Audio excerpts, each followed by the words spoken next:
Hello, nous sommes actuellement le 24 décembre et je commence le tout premier épisode Lectrice le Duc. Ça y est, maintenant que mes vlogmas, mes booktubes de l'avance sont terminés, je vais commencer du coup les vlogs comme je faisais pour Charleston, Lectrice Charleston 2022. Je vais le faire pour Lectrice le Duc 2023. Je vais prendre le temps enfin de faire mon épreuve non corrigée. Voilà, je savais pas vlogger les deux en même temps. Et du coup, je vais commencer avec le tout premier épisode et ce sera pour Pourquoi les femmes font des burn-out de Emily Nagoski et Amelia Nagoski. Voilà, donc c'est traduit de l'anglais et donc c'est le tout premier, ça a l'air super intéressant. Il a l'air assez court. Voilà, je sais pas, ici sur ma liste c'est 352 pages, je sais pas en version papier combien de pages il fera. Mais j'ai hâte de lire ça. Ça va me changer de mes lectures habituelles. Du coup, voilà, on va voir ce que ça va donner. Mais voilà, du coup, ce tout nouveau vlog qui commence aujourd'hui, le 24 décembre. Quelle belle journée pour commencer les vlogs Lectrice le Duc. Je vais pas lire beaucoup aujourd'hui, forcément, on est le 24. J'ai un programme assez chargé. Mais si je peux lire une petite cinquantaine de pages, ce sera très bien. Hello, nous sommes le 25, je m'apprête à faire mon deuxième Noël. Il est presque 13 h et je vais vous faire un petit point sur mon avancée. J'arrive à la partie 3. Je trouve ça super intéressant. J'ai toujours un petit peu peur avec ce genre de texte, c'est de trouver ça un peu trop lourd, un petit peu trop scolaire peut-être, ou peut-être trop développement personnel aussi. Ici, je trouve qu'il y a un juste milieu et que c'est très intéressant. Voilà, on aborde surtout parce que le titre c'est burn-out, mais on apprend surtout à la gestion du stress en fait. Voilà, comment apprendre à repérer le stress, à achever les cycles comme elles le disent. Il faudra que vous lisiez le livre pour savoir un peu ce qu'elles veulent dire par là. Voilà, elle nous donne tout plein d'outils pour gérer le stress dans notre quotidien, etc. Et je trouve ça super intéressant. Et il y a des choses où je me rends compte, en fait, par exemple, une des manières de gérer le stress, et la plus efficace d'un point de vue corporel, c'est l'activité physique. Que ce soit du sport ou juste bouger, en fait, hein, tout simplement.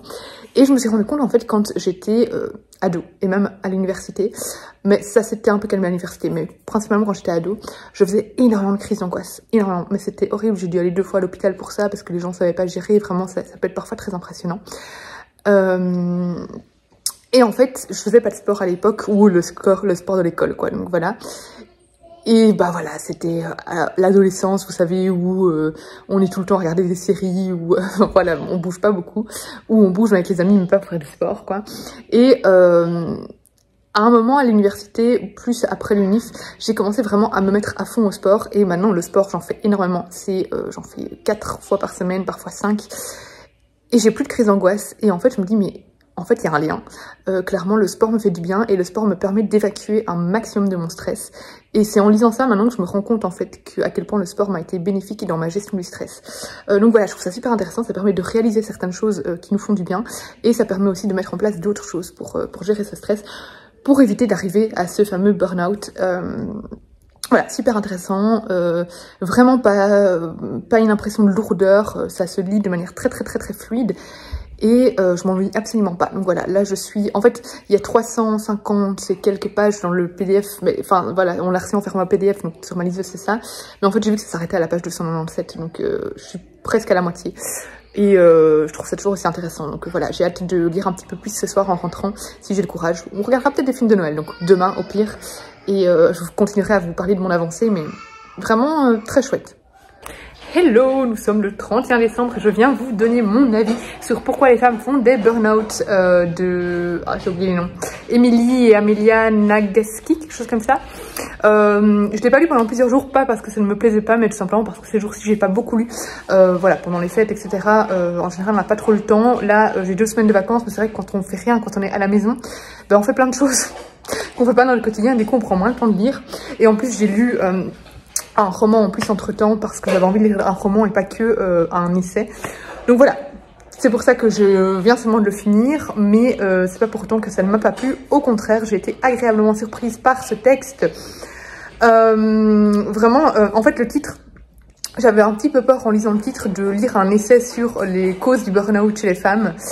Et en fait c'est pas du tout ça, on parle plutôt du stress et de la pression qui pèse au quotidien sur les femmes, voilà, de cette pression qui pèse depuis la nuit des temps et qui pèse sur elles depuis leur naissance, suite à des idées qui sont construites sur le rôle de la femme dans la société, et suite au fait aussi que la femme est t'amener généralement à faire don d'elle-même et donc à privilégier les autres avant de se privilégier soi-même, elle-même, pardon. Et tout ça peut amener forcément à un épuisement, à un burn-out. Sensa, non, 2 secondes. Et du coup, ce livre permet de prendre conscience en fait de ça, de prendre conscience du poids qui pèse au quotidien sur les femmes.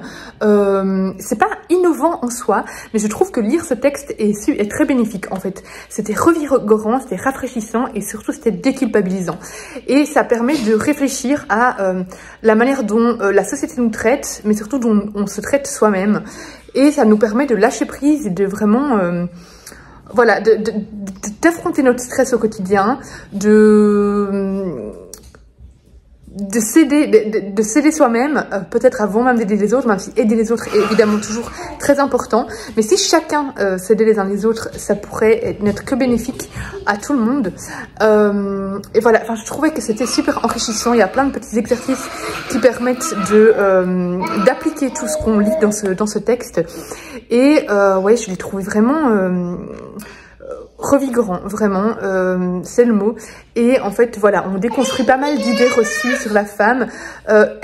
Nico vient de piquer la chaussette d'Enzo. Bref, on gère ça après. Et de montrer qu'en fait, il y a plein d'idées reçues de préjugés, etc., notamment au niveau du corps, par exemple, de la femme, qui viennent de faits scientifiques, qui sont pas du tout en fait scientifiques, et qui viennent plutôt de quelques personnes. Il y a aussi tout un aspect évidemment financier là derrière.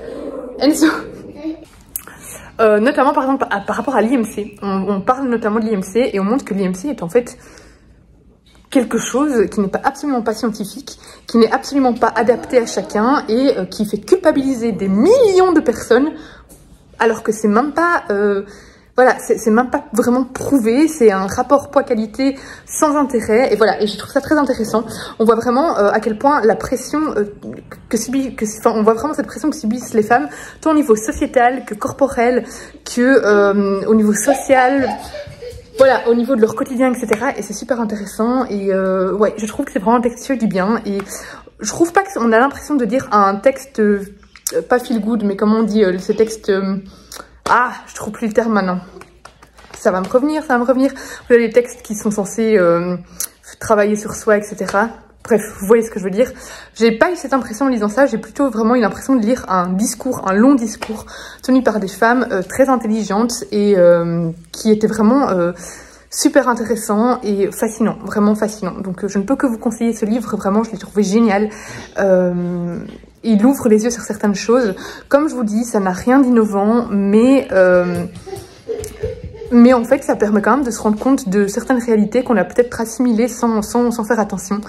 Et voilà, je vous le conseille vraiment, j'ai hâte de l'avoir dans les mains pour vous le montrer. Hein. Je vais faire comme j'ai fait pour les épisodes Charleston, c'est que je vais attendre la réception finale pour terminer cette vidéo.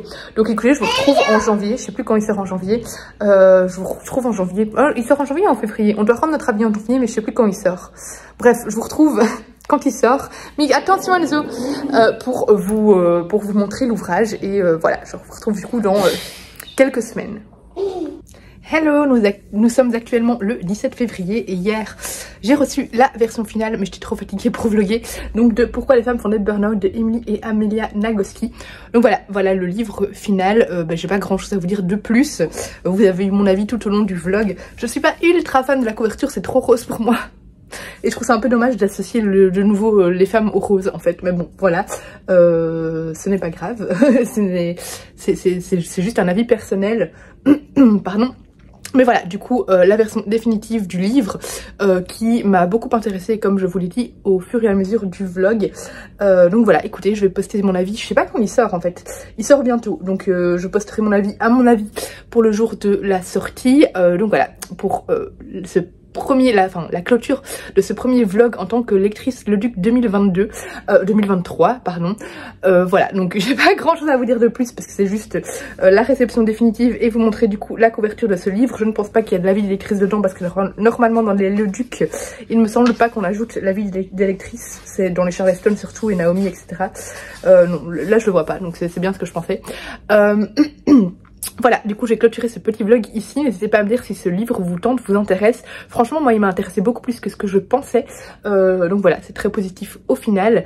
Voilà, laissez-moi un commentaire si ça vous dit, et n'hésitez pas comme d'habitude à laisser un petit pouce en l'air et à venir vous abonner au compte si ce n'est pas encore le cas. Je vous fais des gros bisous et je vous dis à bientôt pour une prochaine vidéo.